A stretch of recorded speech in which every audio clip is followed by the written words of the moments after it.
So yun na nga, heto nga dahil nga piyesta nga dito sa Bigan City, Ilocos Sur, heto nga lumabas tayo ngayon para mamasyal at para tumingin-tingin din ng mga mabibili. Sana all.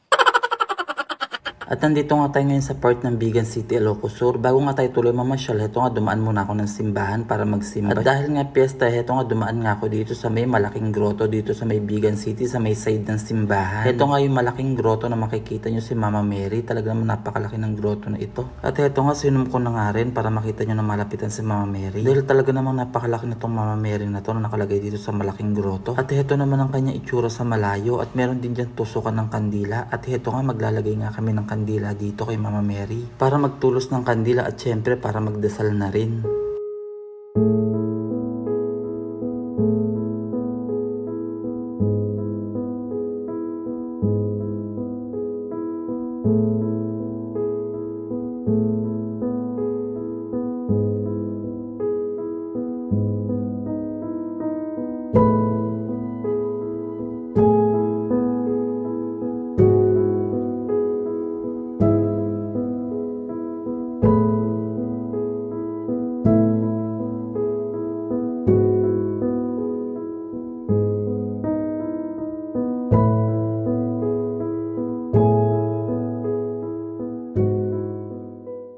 At na matapos nga kami magsimba, heto nga dumiretso naman kami dito sa may part ng Bigan, dito sa may Padre Burgos. At heto nga napakarami naka-display ng mga painting dito na malalaki. Ito nga pala ay gawang Bigan talaga. Talaga naman napakaganda nito sa malapitan. At heto nga sinusum ko para makita nyo ng malapitan. Kaso nga lang masyadong maliwanag kaya yun hindi rin makita ng malapitan yung mga details niya kung gaano talaga kaganda itong mga paintings na ito. Kung makikita nyo nga lang talaga sa personal itong mga paintings na ito, talaga naman napakaganda nila. Hindi nga lang makapture ng camera yung ganda niya. Dahil ibang iba talaga siya sa personal kaysa dito sa may camera. At dahil piyesta nga dito sa Bigan, heto nga dinisplay talaga nila itong mga paintings na to na talaga namang napakaganda sa personal. At hanggang doon nga sa dulo meron nakadisplay na paintings. At ito nga sa may harapan niya meron dito nakaukit na malaking bato na nakalagay ay Bigan. At dahil nga nakadisplay lahat ng paintings na maganda dito, heto nga pwede ka nga talagang kumuha ng camera at magpa-picture. At pagtingin ko nga sa itaas meron mga nakasabit na iba't ibang klase ng gulay dito. At dito naman sa part, ito nga matatanaw mo rin dito ang bell tower ng simbahan ng Bigan, Ilocos Sur. Ito nga sinum ko na para makita nyo rin ng malapitan. Ito nga pala itsura ng part dito sa Bigan, Padre Burgos. 8:01 p.m. At ito nga inabot na nga kami ng gabi dito sa part. Ito nga kung nakikita nyo na maraming tao dahil meron nga silang show dahil nga piyesta dito ngayon. At ito nga meron nga pusa na nakababa dito, talaga naman naka-costume pa, talaga naman napaka-cute. Ito nga kinunan ko na lang din ng camera kasi nga sobrang cute talaga niya. At maya maya nga ito nga umuwi na rin kami. Ito nga habang nagse-cellphone kami, ito naman pusa ako talaga naman nagpapansin dito. Habang nanonood nga kami sa cellphone, ito nga talaga naman pinapakailaman niya itong screen, talaga naman itinatouch pa niya. At ito nga hinayaan ko na nga lang, ito nga mukhang nanonood talaga at ito nga hindi pa nakontento, nilapit pa talaga yung mukha niya sa screen ng cellphone. At na magsawa na nga siya mangulit, ito nga nahiga na siya dito sa may box ng Durabox. At kung inaantok na nga, ito nga natulog na rin siya. At sa gawin naman doon, busy naman yung aso ko na si Budin sa pagngat-ngat ng mga laruan niya. 1 hour later. At maya nga makalipas nga isang oras, heto napagod na sa paglalaro, eto nga nakatulog na. At habang kinukunan ko nga ng camera, heto nga tinitingnan ko, talaga naman tulog na, heto nga talaga naman mukhang pagod na pagod sa paglalaro. Tomorrow.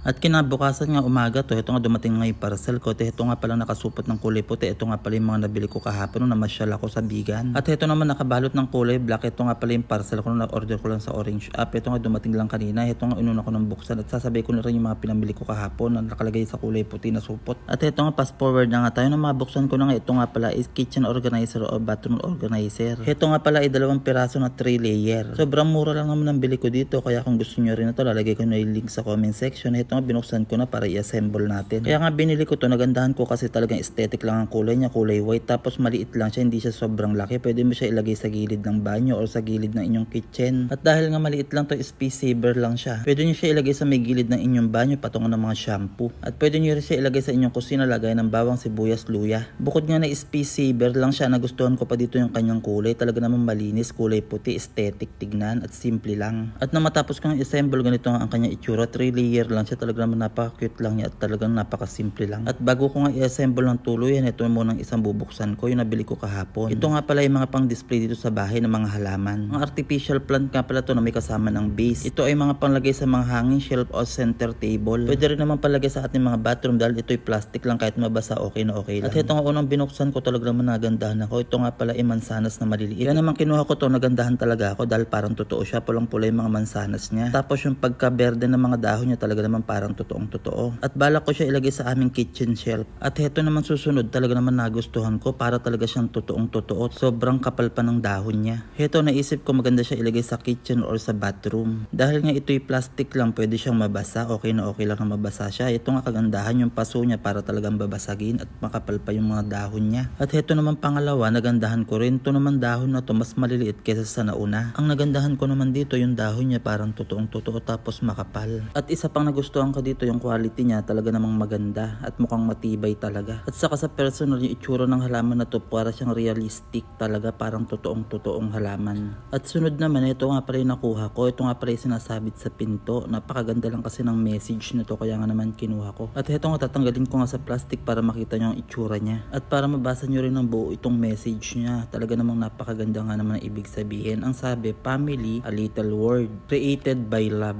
Ito nga pala, nabili ko lang din siya sa pinagbilang ko ng mga artificial plant na pang display na yan. Kaunti lang naman to nabili ko. Ito nga 3 halaman lang at isang pangsabit sa pinto. At ito nga, balik nga tayo dito sa kitchen organizer o bathroom organizer. Assemblein ko na nga rin tong isang natitira kanina. Yung isang nga kanina na-assemble natin. Ito naman nga tutuloy ko na assemblein tong pangalawa. At ito nga inumpisan ko na i-assemble. Napakadali lang na ma-assemblein na to. Habang inaayos ko nga ito nga 2 aso ko nanonood pa sa ginagawa ko. Kung dati na kayo nanonood sa vlog ko, yan nga pala yung 2 aso ko na si Chiche at saka si Didi. Lagi ko nga pala silang kasama dito sa vlog kong ina-upload kasi nga naman kapag nagbibideo ko talaga naman nagpapapansin sila. At para bang gustong-gusto nila makita sa camera.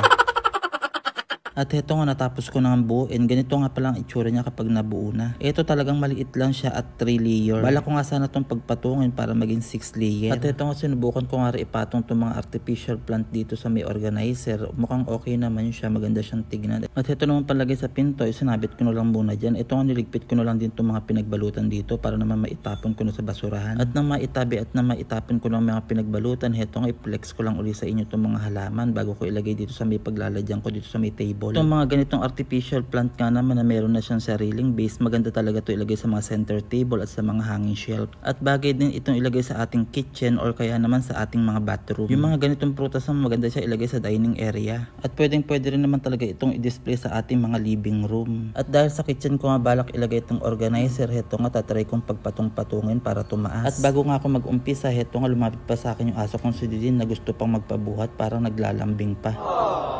Bali 2 piraso po to. Gagawin ko na lang po, pag-iisahin ko na lang siya. Kasi masyadong maliit, 3 layer lang. Kaya ang gagawin ko siyang 5 layer. Bali mawawala tong isang nasa ibabaw. Kasi pag pinagdugtong ko siya, tatanggalin ko tong paa niya.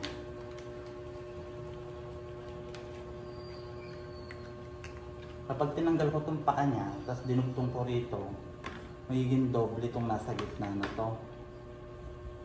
Kaya ang mangyayari, tatanggalin ko rin itong nasa ilalim.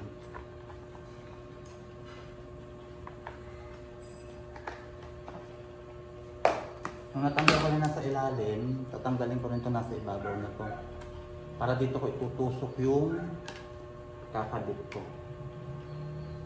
Parang ganito.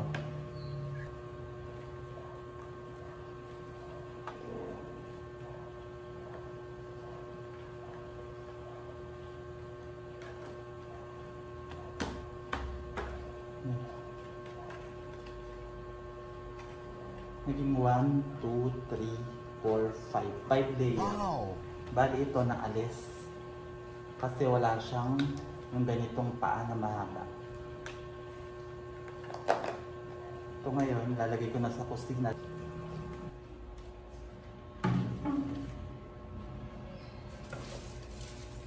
Naisip ko itong sobra niya, lalagay ko na lang dito sa may tabi niya. Pagpapatungan ko na lang ng mga gamit sa kusina. Yung mga lagayan ng mga condiments, yung pinaglalagyan ng paminta, bitchin. Dito ko nga lang sila nilagay sa may malapit dito sa may stove para naman sa ganun kapag nagluluto mas madali silang kunin kapag gagamitin na.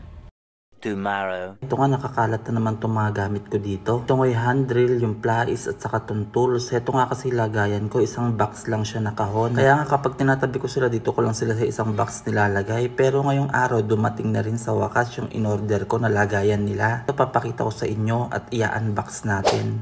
Nang maibaba ko na nga itong parcel ko, ito nga kinuha ko na rin gunting at inumpisahan ko na rin buksan. Nang masimulan ko na nga buksan itong parcel, talaga naman nahirapan ako dito. Talaga naman napakakapal na nakalagay na bubble wrap sa kanya. Bukod sa napakarami na nga bubble wrap na nakalagay sa kanya, punong-puno pa ito ng scotch tape. Talaga naman balot na balot at secure na secure ang yung item dito. Tingin ko nga parang ayaw ng pabuksan ni seller sa sobrang balot. Talaga naman pinuno niya ng scotch tape ang bawat paligid na to at dinoble-doble niya pa ng karton. At pag open ko nga ng karton, ito nga meron na naman bubble wrap sa loob. Ito nga, natawa pa nga ako nung makita ko may bubble wrap uli sa loob ng pagbukas ko ng karton. Grabe naman kasi itong parcel na to, talaga naman punong-puno ng scotch tape, punong-puno ng bubble wrap at doble-doble ang karton na inilagay sa kanya. Talaga naman nahirapan akong buksan itong parcel na to. Sa lahat ng parcel na dumating sa akin, ito lang siguro pinakamahirap at talagang balot na balot. Kala mo nga talaga ayaw ng pabuksan ni seller kung ano nga bang itsura sa loob na to dahil nga sa sobrang dami ng balot sa kanya. Mukhang inubos na yata ni seller ang kanya mga bubble wrap, scotch tape at karton dahil lang sa parcel na to. Dapat pala hinuli ko na rin pagbukas ng parcel na to. Dahil dito pa nga lang sa pagbubukas ng parcel na to, talagang mauubos na ang lakas ko dito. At heto nga, dahil nga hirap na hirap talaga akong buksan tong parcel na to, fast forward na nga tayo. At heto nga, pinas forward ko na ang pagbubukas ng parcel na to, talaga naman napakahirap kasi buksan. Baka naman kasi pag hindi ko pa pinas forward, maubos ang oras natin dito sa pagbubukas ng parcel na to na talaga naman balot na balot. Pero talaga naman napakaganda at napaka-secure ng packaging ni seller dito. At kung gusto nyo nga rin ng ganitong kahirap buksan na parcel, ilalagay ko na lang yung link sa comment section. Mamaya papakita ko na lang kung ano nga ba itsura ng parcel na to.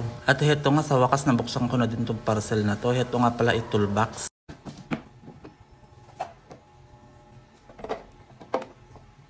Pag-open ko, heto nga may makikita kang compartment sa ibabaw. At heto nga, kinuha ko na nga sa kahon yung hand drill para subukan kong ilagay dito. Nare-remove nga pala nasa ibabaw niya. Pwede kong maglagay sa ibabaw saka sa ilalim. Heto nga, hindi nga kasya hand drill. Tinanggal ko muna yung battery para magkasya. At heto nga, removable na storage niya. Pwede kang maglagay dito ng mga maliliit na tools o kaya naman mga pako. May maliit na storage din pala siya dito na merong lock. Heto nga, nilagay ko lang din yung mga maliliit kong tools dito. Sinubukan ko nga ilagay yung charger ng hand drill dito sa maliit na storage, kaso hindi naman siya kasya. Yan nga, tinanggal ko na lang. At doon ko na nga lang nilagay itong charger ng handle sa ilalim. Kasi nga hindi nga siya kasya dito sa maliit na storage na to. At sa ibabaw ko na nga lang nilagay itong plies ko sa itong tools ko. At sa ilalim ko na nga lang nilagay itong martilyo ko. At ito nga, pinagkasya ko na lang sila na maging okay naman at nagkasya naman. Ito nga, isinara ko na. Talaga naman napakaganda nga naman ng toolbox na to. Bukod na maganda na tong item na to, talaga naman maganda rin ang kanyang packaging. At kahit nga ipagbalibagan sa delivers, ito nga hindi talaga masisira ang laman na to. At naman ilagay ko na nga sa toolbox lahat ng gamit. Ito nga talaga naman napakaganda rin yung buhatin. Wow! At nang matapos ko na i-unbox yung parcel, ito nga medyo nagutom ako. Ito nga magluluto lang ako ngayon ng hotdog dito sa air fryer. Talaga naman nakakagutom magbukas ng parcel lalo na pag ganun kahirap buksan. Nang mabuksan ko na nga itong lulutuin kong hotdog, ito nga tinanggalan ko na lang ng plastic isa-isa. At nang matanggalan ko na nga ng plastic, ito nga diretso hiwa ko na rin para naman maisalang ko na rin. Dito ko na nga siya lulutuin sa air fryer, hindi na nga sa non-stick. Tipid mantika na at healthy pa. Mas maganda rin kasi magluto dito sa air fryer, hindi ka na nga gagamit ng mantika, hindi gaya doon sa non-stick na kailangan mo pa ng mantika para maiprito tong hotdog. Nang matapos ko na nga balatan isa-isa itong mga hotdog at mahiwa, ito nga tinapon ko na lang din itong pinagbalatan ko sa basurahan. At nang maitapon ko na nga mga pinagbalatan ko ng hotdog sa basurahan, ito nga ikinuha ko na lang din air fryer at sinalang ko na lang din. At nung pagkasalang ko nga, ito nga pinihit ko na lang din at sinet ko na lang sa 10 minutes. At nung isinalang ko nga, ito nga nakalipas ng ilang minuto, ito nga luto na. At ito nga tinanggal ko na lang din, tinignan ko talagang luto na. Ito nga okay naman siya, ito nga medyo toasted pa. Sarap.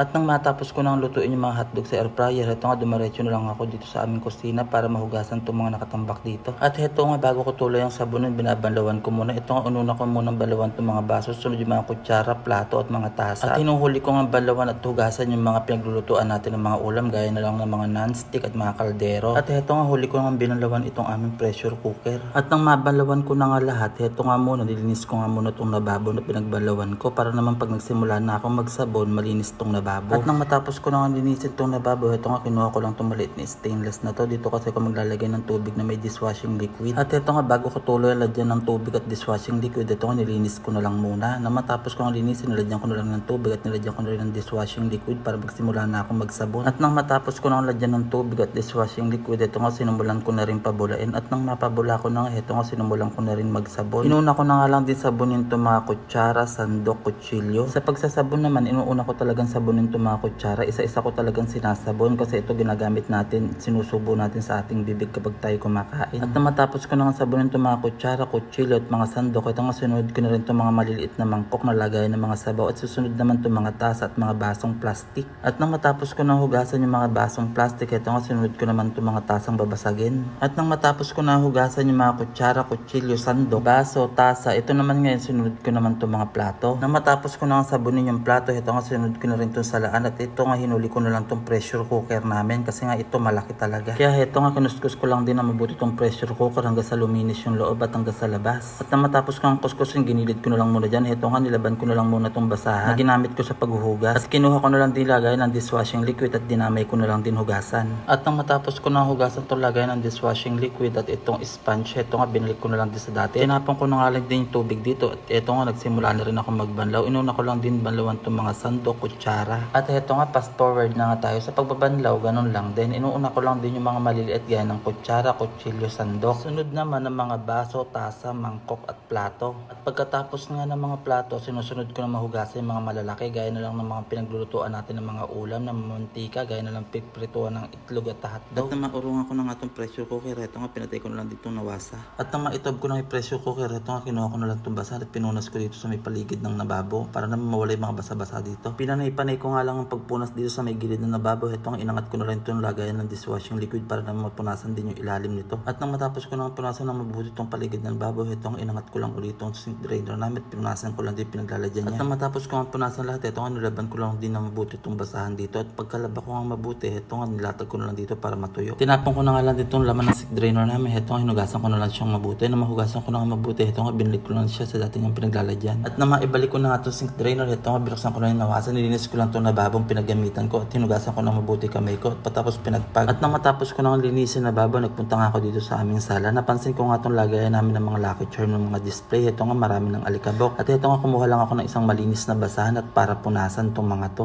At nang magsimula na ako maglinis, ito nga inuna ko ng punasan to wishing house na to. Ito nga pala ay gawa sa kahoy. Ito nga pala ay nabili ko sa Japan Surplus. Nang makita ko nga sa Japan Surplus tong wishing house na to, ito nga kinuha ko na kasi naisip ko na maganda tong pang display kasi gawa siya sa kahoy. At nang matapos ko nang punasan tong wishing house, ito nga binaba ko na lang muna siya doon. At ito nga sinunod ko na tong lagayan ng kandila. Ito nga palang lagayan ng kandila na to is ceramic, babasagin. Ito nga rin po pala, nabili ko rin sa Japan Surplus. Nakita ko magandang pang display kaya yun kinuha ko na. At ito na may lagayan namin ng incense stick. Tinutusukan namin siya ng incense stick yan tuwing umaga. Ito nga palang kulay pula na sa ilalim niya. Ito nga pala saluhan ng mga abo niya. Ayan nga meron din mga coins dyan na nakalagay. At ito naman tatlo na to lagayan namin ng offerings. Ito nga pala ay porcelain. At ito naman ang lucky cat or tinatawag sa Japan na maneki-neko. Ito maganda raw to i-display sa mga business o mga restaurant kasi tumatawag daw siya ng mga customer. Kaya nga yan nakakaway yung kabilang kamay niya. Kaya ayan pinunasan ko lang din mabuti kasi marami na siyang alikabok. Ito nga pala ay ceramic. At ito naman po ang tinatawag na Buddha. Ito nga po pala ay solid wood po siya. Ito naman pong Buddha na to ay tinatawag na lofting Buddha. Ito nga po pala ay nabili ko rin sa Japan Surplus. Ito naman po maganda po siyang ilagay sa may mga business o meron mga may tindahan. At sunod naman, ito naman po ay Lucky Bear. Nakita nyo po yung kagat niyang isda. Yun po ay tinatawag na Lucky Koi Fish. Ito nga po pala ay solid wood. Nabili ko lang din pala to sa Japan Surplus. Nakita ko kasi na maganda siyang pang display. Kaya ayun, kinuha ko na. At ito naman, cattle holder. Nabili ko lang sa Orange App. Ito na may incense stick na sinisindihan namin tuwing umaga. Ito nagsisindi kami na to odd number. Ito na may mga Lucky 7 Buddha. Ito gawa siya sa kahoy. Maganda to pang display sa bahay. Pwede rin naman sa business. At ito naman ang aming Lucky Bamboo. Ito nga palang Lucky Bamboo. Nabili lang po namin yan sa Orange App. Ito naman pong base. Nabili ko po sa Japan Surplus. Nang matapos ko nang tanggalin mga nakadisplay dito, ito nga napakarami talagang alikabok. Ito nga pinunasan ko na lang din na mabuti. Ito nga palang gamit kong basa na pinangpupunas. Ito medyo basa po siya na nilaban ko po siya sa dishwashing liquid para po matanggal yung mga nakakapit na alikabok dyan sa may lamesa. At nang matapos ko ang punasan dito sa may lamesa, dito naman sa may hanging shelf ko naman siya punasan. At nang matapos ko nang punasan dito sa may hanging shelf, eto nga dinamay ko na lang itong artificial plant dito sa may gilid. Napansin ko rin kasi na napakarami ng alikabok na itong dahon na itong artificial plant. Ito nga palang artificial plant na to ay nabili ko lang po siya sa Orange App. Kung gusto nyo nga rin po pala nito, lalagay ko na rin po yung link sa comment section. At nang matapos na nga ako magpunas, ito nga lahat na nakalagay dito sa may lamesa, ibinalik ko na lang rin isa-isa.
One hour later. So yun na nga, ito nga katatapos ko lang nga lang maglinis. Nakita nila ako na nakaupo na lang at pakapi-kapi na lang. Ayun talaga nila ako nakita na mamahingat nakaupo. Gusto talaga nila nakikita ako na lost siyang look at linis ng linis. Kaya eto nakita nilang malinis na ang bahay. Eto nagsimula naman sila magkalat. Pagkatapos nila ikalat yung mga laruan, eto titihaya silang parang si Lion.